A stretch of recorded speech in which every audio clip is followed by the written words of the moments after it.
In this video, I'm going to show you how to do this trick, which is called 1-up, 2-up, or some people like to call it columns. And I'm also going to show you some other variations, like fake columns, yo-yo,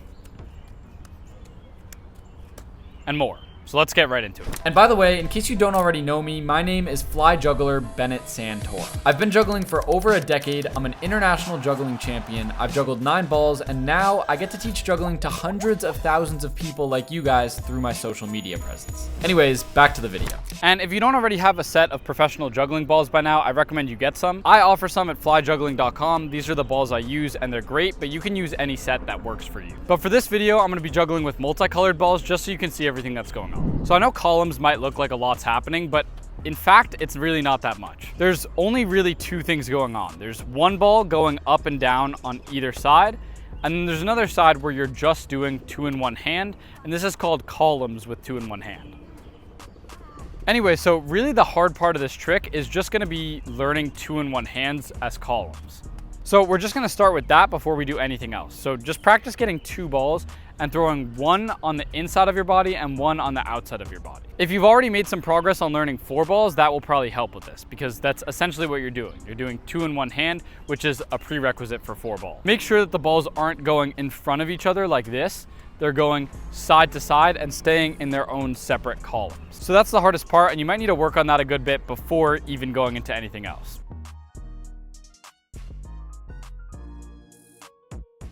Okay, so once you can get this fully solid, you're finally ready to add in the 3rd ball. So all you're gonna do is you're gonna wait until you're throwing the outside ball up. So in this case, it's the pink ball. And you're gonna time that to also throw the yellow ball up while the pink ball is being thrown up. So I'll wait, and then when it's finally ready to be thrown up, I go boom.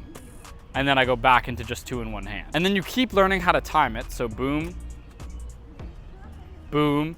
And then you're able to time it much more precisely, and you should be able to just do it on every throw. So when you catch both, you throw it back up, and it kind of now looks like when those 2 balls come down, one's going up the middle, but of course really you're just juggling 2 in 1 hand the whole time on this side, and then timing this ball to look like it's the same.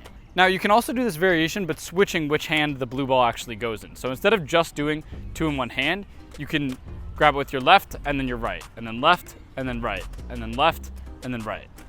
But that's probably a little more difficult. It's a variation you can learn later on, but for now you can just practice this. And that's the whole thing for 2 in 1 hand. But really the beauty in this is the different variations that come from this. So the other quick variation you could do, and I don't think it looks this nice, but it's still worth trying, is this one. So the way this works is you're doing 1 ball on the outside, and you're timing this yellow ball now to be going up at the same time as the center ball rather than the same time as the outside ball. So boom, boom, just like that. So you could either time it like that, or you could time it like this. But I think this one looks better. The next variation you should learn is a variation called fake columns. And this is where you're juggling 2 in 1 hand like this, and then you time the outside ball with your hand, but instead of throwing it at the same time, you literally just move your hand with it. So the way that would work is I'll just do 2 in 1 hand on one side, and then I'll time it on the way up, and then when I see it hit its peak, I'll time it on the way down, and then eventually you just get used to timing it at the exact same time that the pink ball is going up and down. And so that's fake columns. Again, you can also time it to be the same as the blue ball, so like this, but I don't think that looks as nice. Now quickly, before I show you yo-yo, I'm gonna show you just some other ways you can change up the 1-up, 2-up pattern. So the same way I showed you, you could do 1-up, 2-up, but switch the middle hand, like which ball is catching it. You can do that, but then throw it on the outside, or going from inside to outside or outside to inside. So you can go like this, but instead of doing it just in the middle, you can go like this. So that outside throw will go around the top of the other 2, like that. Or you can go through it and sort of make an infinity or like a figure 8 pattern, or you can go the other way, so from inside to outside like this. So those are some other cool variations to try before you do yo-yo. So before you learn yo-yo, you should already be able to do fake columns, and the way you go about learning yo-yo is by putting this yellow ball over top of the blue one. So you want to make sure you could hold it over top just like this. I would practice this first, just being able to hold it over top and doing a low enough column so that it stays above without colliding with the ball like that. Then once you can do that, I would start trying to time it going down. So you're holding it up, and then right when the blue ball hits its peak, you're then gonna come down and then back up with it. So you go down, up, and then bring it back to the top, down, up, bring it back to the top, and then you wanna get more and more consistent with it, so then you go down, up, down, up, down, up, down, up, just like that. And that's yo-yo, you're just going up and down with this ball. Now you can also do the reverse of yo-yo, which is like going on the bottom of it like this.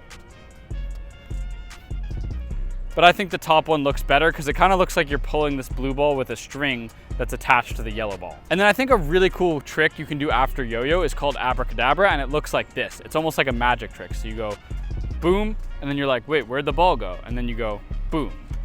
There it is. So if you want to learn the full tutorial for that, that will be in my online school community, where we take you in juggling from where you want to be to exactly where you want to go. And if you sign up, you'll get immediate access to that tutorial so you can learn that trick as soon as possible. So if that sounds interesting, make sure to go in the description and check that out. But anyways, I have a lot more tutorials coming out soon, so make sure to subscribe so you don't miss another one of these tutorials. And thanks so much for watching, and happy juggling. Peace.